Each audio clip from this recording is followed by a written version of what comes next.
On today's show, it's only been 2 games, but we're going to give our biggest overreactions to the Dallas Mavericks season so far, including why Luka will be the runaway MVP. All that and more on today's Locked On Mavs. I'm Luka Doncic, and this is Locked On Mavericks podcast. Mavericks, NBA champions. Bang! It's good, and the Mavericks have won the game. If you don't believe, you shouldn't be here.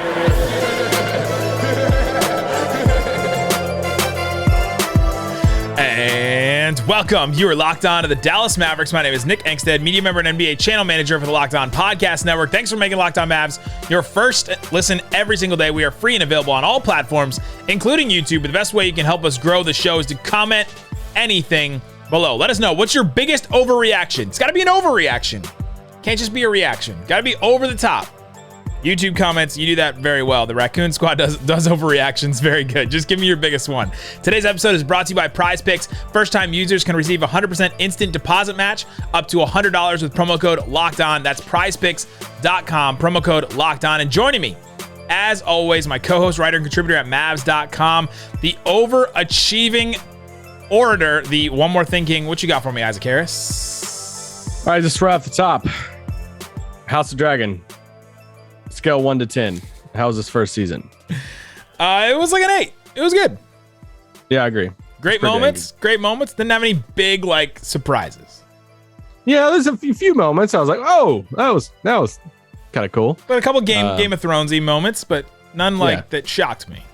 Pretty dang good though. Pretty excited. Glad it was back in my life.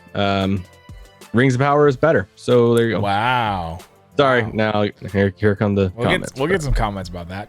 Today, we're going to get into our overreactions for the Dallas Mavericks. It's only been 2 games, but I think let's just start with this music plan. Let's start with this one. You're letting it ride from the weekend. I'm letting it ride a little bit. It's down. Hey guys, go listen to yesterday's pod. If you're just a Monday, hey, I don't listen to pods over the weekend. I don't really listen to pods over the weekend. Oh, I do. So if you skipped over the weekend, go listen to our post-game pod from Saturday night. It's a lot of fun. Good pod. Yeah, so make sure you go listen. Yeah, we'll continue to do every single post-game. There will be a podcast. There will be a pod even on the weekend. So you know that we'll have the Monday through Friday show, and then we'll also do post-games through the weekend as well after games. So make sure you come to Locked On Mavs. Every time there's a Mavericks game, you know where to come. You know where to go. Stay locked on the Mavs. All right, you feel good about that one?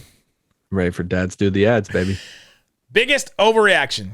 Luka Doncic will be the runaway MVP. It just looks so easy for him right now. It looks so easy for Luka on the court right now. When he's been on the court for the Mavericks, let's just start his general numbers. Averaging 33.5 points, 8 boards, 8 assists. The only player averaging over 30 with 8 and 8. That's 2 games. That's what we've been saying. It's 2 games, but overreaction. That's the whole. I know, but don't couch me small sample size. That's literally the theme of the podcast today. Because you brought out a stat. He's the only player averaging. It was like, all right, so we're far all under 3 games right now. Everyone is. Couching my small sample size on an overreaction podcast. I will say I'm loving the PER stats right now that people are throwing out of Luka and Christian Wood in the top 5. And they're like, hey, look at this. We got 2 of the best players in the league. I'm like, dude, Valanciunas is literally number 2 on that list. They are both though. They're killing it. Him and Bruno Fernando. Luka, when on the court, the Mavericks offensive rating is 122.6. That's insane. That's so high. That'd be one of the highest all time. Defense has also been pretty good, 110.6. That's a pretty good rating as well. And honestly, his offense has been amazing, but I've been impressed with his defense too. He's putting more work into that end. It seems like he's had a couple of good blocks and steals. He would be the first to tell you that, especially after the Grizzlies game. But I think he's going to be the runaway favorite for MVP for giving overreactions after 2 games. Yeah, I mean, we both picked him to be MVP, and I mean, he looks more spry. You know, he looks so much different if you go back to the beginning of last season, and it looks completely different. I mean, I shouldn't say completely different. That's a little too far, but he looks fresh, even though he played all summer. He looks like he's in a little bit better shape. Now, I wouldn't say he's like skinny Luka or anything like that, but he is in better shape than what he was. To me, he looks the same that he did at the end of the playoff run. or like during the playoff run. Yeah. You know, like it's almost like he just stayed the same over the summer, which is like kind of what you hope for Luka, right? You just hope he doesn't get in bad shape like he did the season before. Galaxy brain. It's like, hey, if we just don't take any time off, I'll just stay in the same shape the whole time. But no, I mean, he is. It's just funny because that national narrative last year is, you know, he had that like first month of the season, and yeah, he was sluggish. You could tell he was out of shape, and that just stuck with so many national people for so long. Like we both listen to Bill Simmons, and it feels like at the end of the season, Bill's talking about awards, and he's like, it's just Luka just wasn't in shape. And it's like, bro, that was the first like 3 weeks of the season, and now that's stuck with you all year long. And no one else on the national media was like coming to his defense either, because they would just throw that thing out too, like throw the first beginning of the season out. Yeah, so he looks like he's on a mission so far. And like you said, he's averaging 33 points, and he's averaging 9.5 threes per game, like attempts per game from three. And that would be a career high for him because he's never averaged, over 9, but he's chucking them up right now. He also just looks like he has more options and weapons right now. Like, I don't know that Jalen Brunson was a weapon for him. Jalen Brunson was good at like carrying the offense when he wasn't there, but he wasn't like a great catch and shoot guy. He wasn't like a good cutter. He wasn't like, he wasn't one of these guys that can play really well off of Luka. Now he has JaVale, Christian Wood, like Dinwiddie's better, I think, off the ball, or has been. And then all the guys that the Mavericks did have. And like all of a sudden that it just looks like he's just like playing out there sometimes. And just the way that he can dish to guys, and the throw ahead pass, like the one he did to Bullock in the Grizzlies game where it was like the long outlet pass. He just looks like he's taking advantage of the guys around him more. And I think that's made his season better through 2 games. Better so far. Yeah. I mean, his usage, I think, will go up some. So you take Brunson out and you put a guy like Christian Wood in there. But anyway, Christian Wood's going to handle the ball too and have, decent usage in that second unit. Well, Luka's usage is 38 right now. It's the highest in the league of anybody that's played more than 2 games. So, next one, Christian Wood. I know we briefly talked about it yesterday, but are we overhyping the starting thing? Does it matter? Should anything change about his role right now? Here's mine. I wrote down Christian Wood is actually perfect in the 6-man spot and will win 6th man of the year. That's my overreaction after 2 games, is that he's actually perfect in that spot, and I wouldn't change it at this point. And that's interesting because it's been sort of the whole conversation since we found out he wasn't starting back in late July, we found out he wasn't going to start. And it's been a whole conversation about, okay, well, how can he get to become a starter? And I honestly think that he's better as a 6th man for some of the reasons we talked about in our post-game pod, but give some of them right now. He's like, hey, give some right now. I handed that to you. Like literally, hey, we've talked about this. Hey, we have all these reasons banked up here. Just go ahead and share them. My thing with Christian Wood is I love him in the 6-man role the same. We all know this, that I love him in that role. What I care more about than starts is minutes with Luka. And I looked those up before we did this pod, and 31 minutes together on the floor. They have a net rating of a plus 33. They have an offensive rating of 152 and a defensive rating 119. But that offensive rating of 152 and astronomical. Plus 33 a net rating on that, according to PvP stats. It's pretty dang good. So 31 minutes together over 2 games. Is there a way we can find a few more minutes of them together? Well, and think about it like this. Christian Wood has played 33 minutes with Luka. He's played 50 minutes overall, right? So he's played way more minutes with Luka than without. Yeah, for sure. So, they have a lot of fun playing together. We talked about it on the post-game pod over the weekend. I asked Christian Wood about playing with Luka on Saturday night, how much fun he had. You could tell Luka has fun playing with him. So that's my thing, is like, how can we find a few more minutes?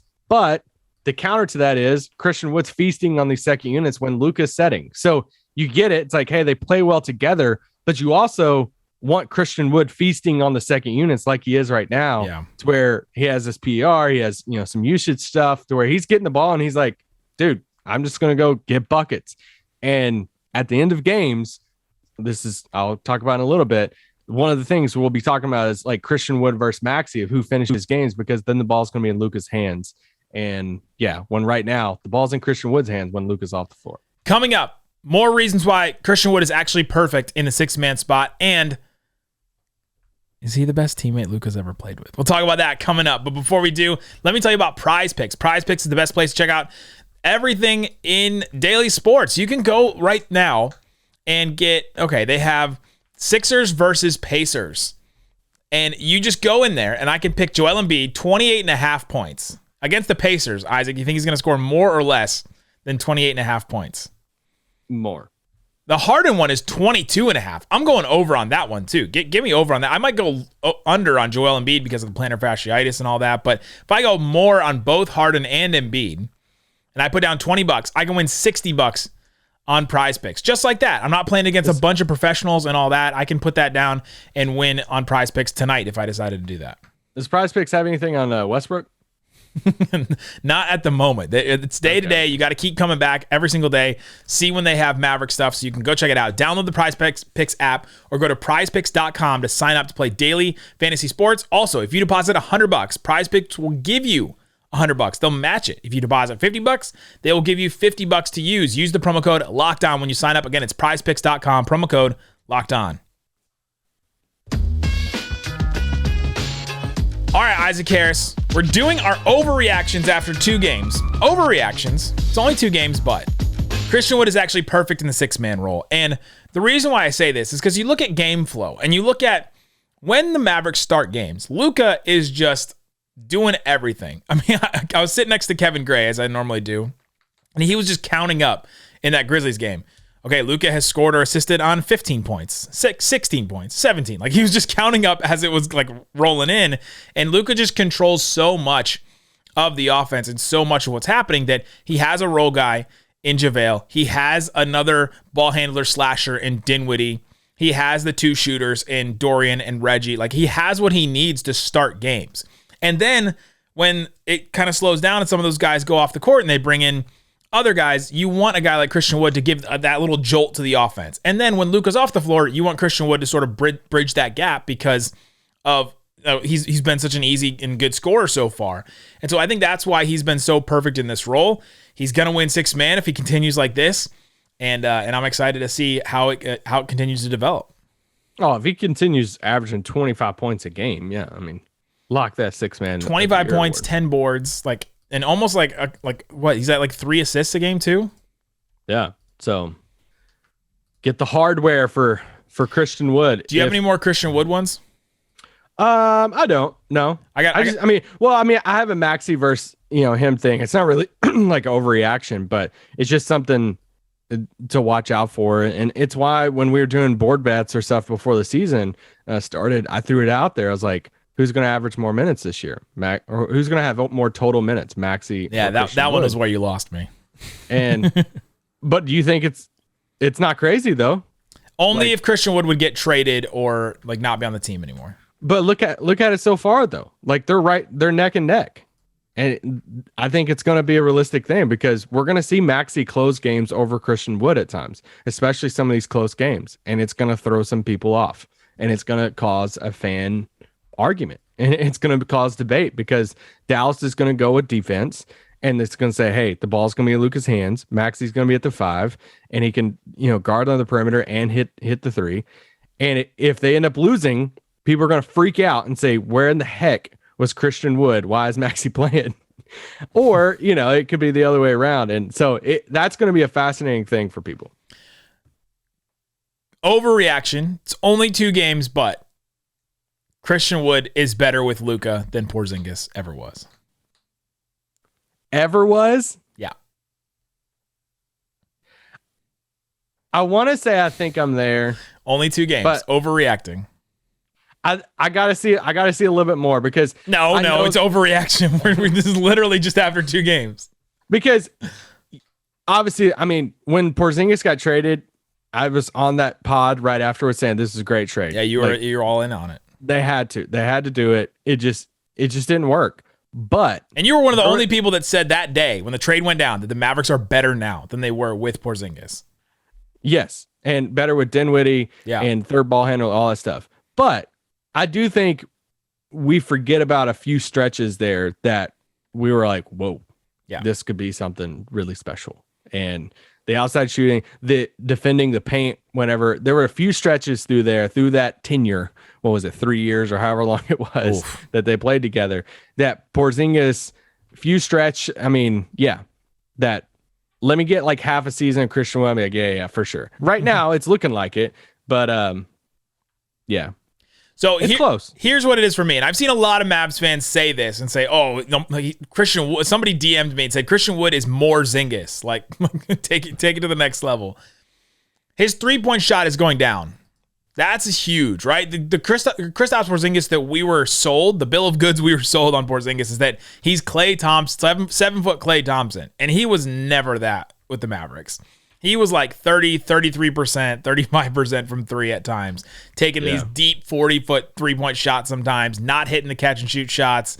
Like, just the 3-point efficiency was not there for him. Wood is shooting 50% from three right now. So it looks really, really good at this point. And if it continues to be like a 40% type 3-point shooter, then I might go that direction too, because if he just continues to be that consistent 3-point shooter, that adds so much to a team to just add that for nothing, basically. And he can handle the ball better than KP. And I mean, that's a given. Like, he can run. I mean, the other night on Saturday night, they ran a pick and roll with Reggie Bullock as the screener. And Christian Wood coming off of it, getting a switch on the smaller guy, and then he ended up, it was like offensive rebound. He put it back up and scored. But it's that type of stuff that KP tried. He just couldn't do it. Christian Wood can do that. Now, what KP has on Christian Wood is protecting the paint. Yeah. And KP is a little bit better at that. But, yeah, on paper right now, after 2 games, yes, he looks better than KP did. Rolling and catching the ball under the basket. He's better than what KP was so far at that too. Yeah, he was. I guess. We've seen Christian Wood catch stuff, especially alley-oops and stuff under the basket, like some of the passes he's thrown that I don't think KP was catching at certain points. And I think Christian Wood can like pass it. We've seen some passes Christian Wood made in the short roll there. Like, hey, KP's not making those. Okay, ready. Here's my last Christian Wood one. Is this a Christian Wood pod? It's a Christian Wood segment. Segment 2 is Christian Wood. Christian Wood is the Mavs' second best playmaker. Hey. If we're overreacting after 2 games, he's made some really good plays out of the short roll and as a release valve off of Luka traps and things like that. What about the no-look pass on Saturday night? He threw a no-look pass. He was in the post. He drove a little bit, turns around, and then sees Dorian in the corner, looks him off, and then throws the pass at him. And I was like, oh, man, the no-look is contagious. I think I would still give Dinwiddie the slight edge on that. Oh, for using logic, but if we're just overreacting. Because I also remember a time where Josh Green made a few jump passes and we all freaked out thinking he was Magic Johnson. And he was for a minute. And he still tries to do the jump passes, but he's a really good passer. But no, he is a better passer than KP and the best, passing big on the team and stuff. So that's a lot. And that's been a fun thing for me to watch too, is like, oh, okay. Because we watch, I haven't watched every single game of Christian Wood's career. So you see different highlights and it's like, all right, I know he can score all this stuff, but watching him, every minute of these first few games of preseason, he's a better passer than what I thought he was. Yeah, that's been great. So he's been a really, really good playmaker. And those are overreactions on Christian Wood so far. Coming up, the Mavs have the best bench in the league. And their defense, is it better than last year so far? We'll answer that and give more overreactions coming up. But before we do, let me tell you about BetOnline. It's the best place to check out the odds and lines inside and outside of sports. You can go to BetOnline right now and see everything that's available. They have NBA futures. They have NBA day-to-day stuff. You have to go back and check every single day to see what the odds are for the games coming up. We have, here we go. Okay, the one that I talked about in the Prize Picks ad. Sixers, Pacers. Sixers home game. Pacers on the road. What's the spread on BetOnline? Sixers home game, Pacers on the road. I'm going to say Sixers by 12.5. Sixers by 12. Killing it. The last 3 or so of these BetOnline ads, you've been within 0.5. The Knicks are 7.5 point favorites against the Magic. The Heat are 3 points favorites against Toronto. That one's going to be a little interesting because of the kerfuffle they had. So you can go check out BetOnline. They have futures. They have NFL stuff. They have World Series odds will be up by the time you're listening to this. So go check it out. It's BetOnline, where the game starts. All right, Isaac Harris, thanks for making Locked On Mavs your first listen. Make your second listen today. NBA Game to Game. It's every moment, every top performance, every result from people like us, the Locked On local experts. Give their analysis right after the game. Some of them in arena still. I was the other night. You can check that out. It's NBA Game to Game. It's on the Locked On NBA YouTube feed as well as the Locked On NBA podcast feed. So go check it out. NBA Game to Game. All right, Isaac, give me another overreaction for the Mavericks after 2 games. Yeah, and a lot of us are credentialed, so make sure you listen. When it comes to the bench, you made a comment about the bench at the end of the second segment about it being the best in the league. Do we just want to go with that one? Because I have a couple questions about the bench that I was going to throw at you. Mavs bench is the best bench in the league with Christian Wood, Tim Hardaway Jr. I think we'll pick it up. He has not been great so far. Does he fit? That's one of my questions. That was one of my overreaction questions was, does Tim Hardaway fit? I think he's going to at a certain point because you can start seeing, if you're just talking about the bench unit, you can see him as he's going to float around.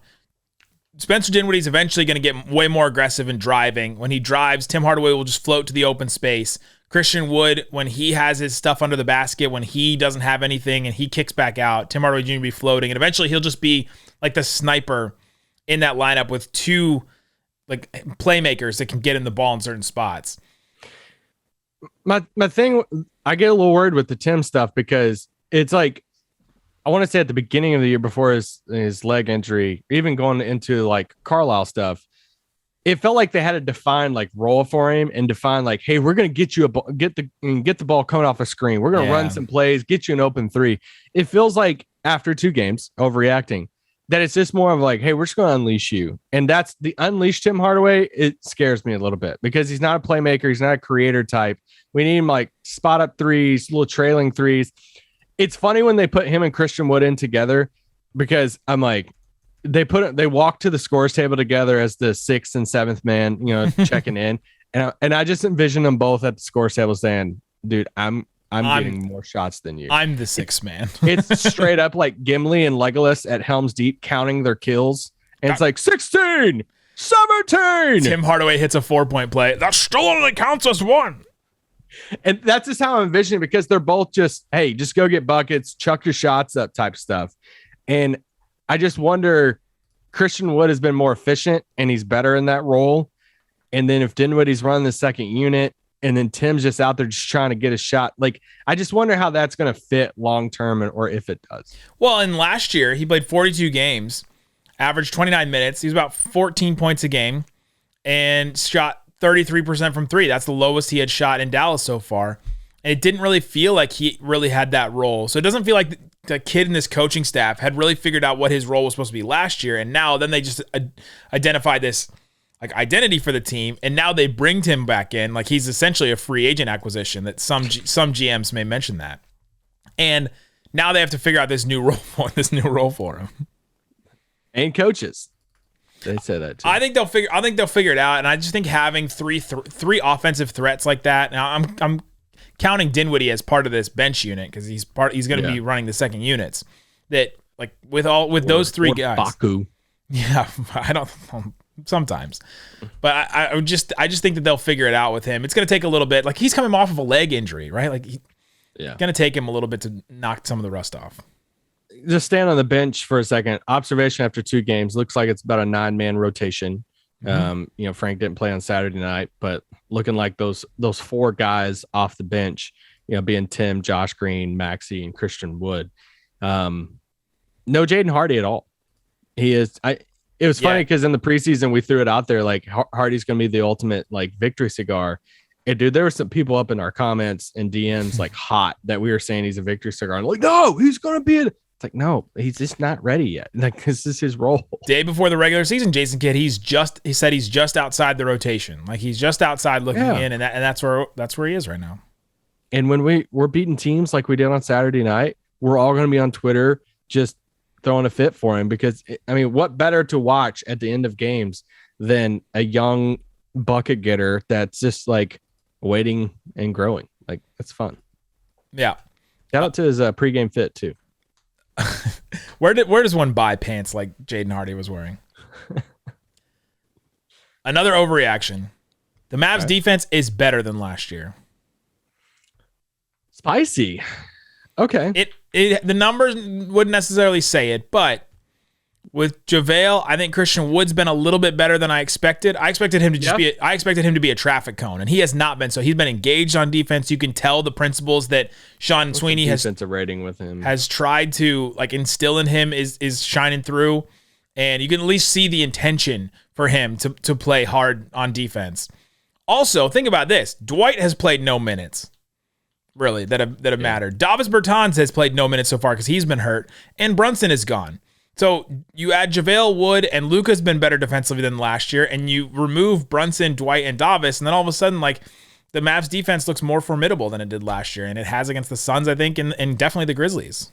And bigger, swapping out. I mean, you have Dinwiddie on the floor. Defensive rating for in Christian Wood's 50 minutes, 107. That's really good. That's a really good defensive rating. Pretty dang good. Offensive rating, 141. That's incredible. That's an incredible split. He's played really well in that 6-man role that he's incredibly good at. Exactly.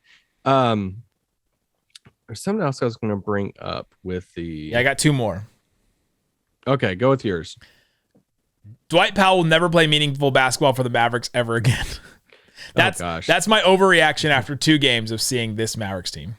When everyone's healthy, no. But there's going to be some games where, like, hey, JaVale's out for a couple games, and Dwight's going to spot start, and people are going to flip their crap because that's true. He is going to leapfrog like that, and people are going to get upset about it. But but no, I agree with you. We're not going to see him close games. We're not going to see him like start playoff games anymore like that. I mean, it's just they've moved on. They added 2 centers, and Maxey is almost a full-time center at times, and they've moved on. He's probably not going to be on the team by February. So is that your overreaction? That's just been your That's been your prediction since forever.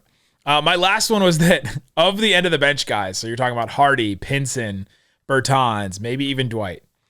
After 2 games, 2 regular season games, my overreaction: Tyler Dorsey is the best one. That's good. He's shooting 100%, Isaac. He's shooting 100% from the floor. He's shooting 100% from the free throw line. He got 2 rebounds. He just made shots. And that's my only argument. The only 2 other ones I want to bring up was, are we worried about JaVale any? I was really high on the acquisition. Very high. And I still am because it's just a 15-minute role. Like, that it's not like I was like, hey, he's going to be an all-star. But I do think it's still an upgrade. Like, I was having a conversation with another media guy on the floor before the game. It's like, hey, are we sure he was an upgrade over Dwight? I'm like, yeah, I am. I still am. And I think he was. And for a 15-minute a night, 15 to 18-minute night, sign me up. I think it's still – he has looked a little bit more sluggish and a little bit more older than what I thought. And over the first 2 games of the season, like normally you're like, hey, that's when you look the best. And it looks like he's like 55, 60 games in already. And that worries me a little bit, but I still like him in the role, and sign me up. Yeah. Offensively, it's going to take time for him to develop that chemistry with Luka. You started to see it in that Memphis game that connected for 2 alley-oops. Like you could see it where they just connected on stuff like that. And that's just going to take a little bit of time. He still can get up. He still can, he still has an incredible catch radius. He still has great hands. Like, all that stuff is what's going to matter for him on offense. What's going to matter for him on defense is what you're saying, the foot speed, the catching up to stuff. And he hasn't gotten to contest shots the way that I would hope he would with his size and what they're going to ask. Like, there's stuff under the basket, especially in the Suns game, where I watch and I go, why didn't you contest that? Just step over and contest it real quick. And either he made a decision or he just physically couldn't get there. And we don't know what that is yet. It's only been 2 games. So that's definitely something I'm watching. Yeah, I'm not judging him too hard against Ja Morant because Ja's just so quick and everything. Ja made him look dumb on certain plays, and you're like, that's just what Ja does. But it's also he also blocked Ja like 1 or 2 times too.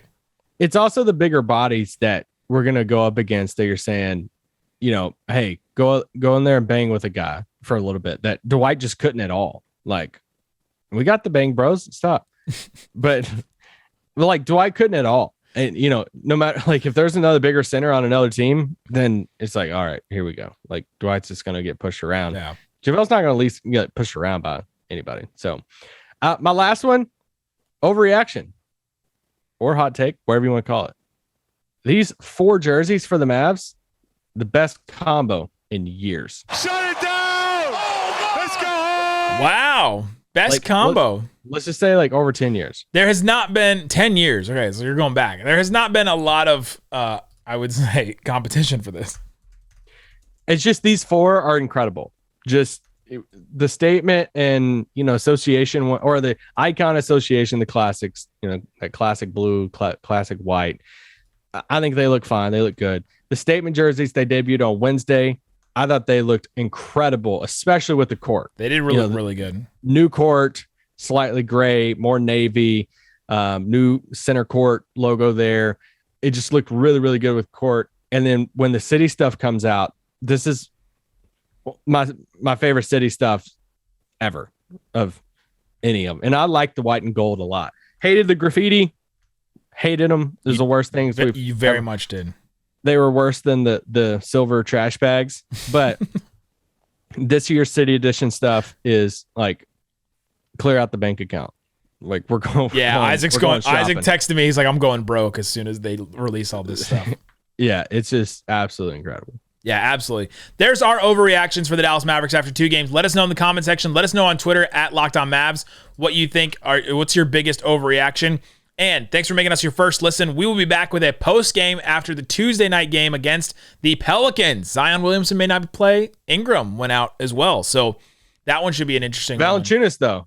Second PER. Second in PER. So should be tough. For your next listen, check out the Locked On Sports Today podcast, the biggest stories of the day, plus instant reactions, big game recaps, and the take of the day available on the Odyssey app, YouTube, wherever you get your podcast. Guys, thanks so much for listening to Locked On Mavs. Peace out. Boom.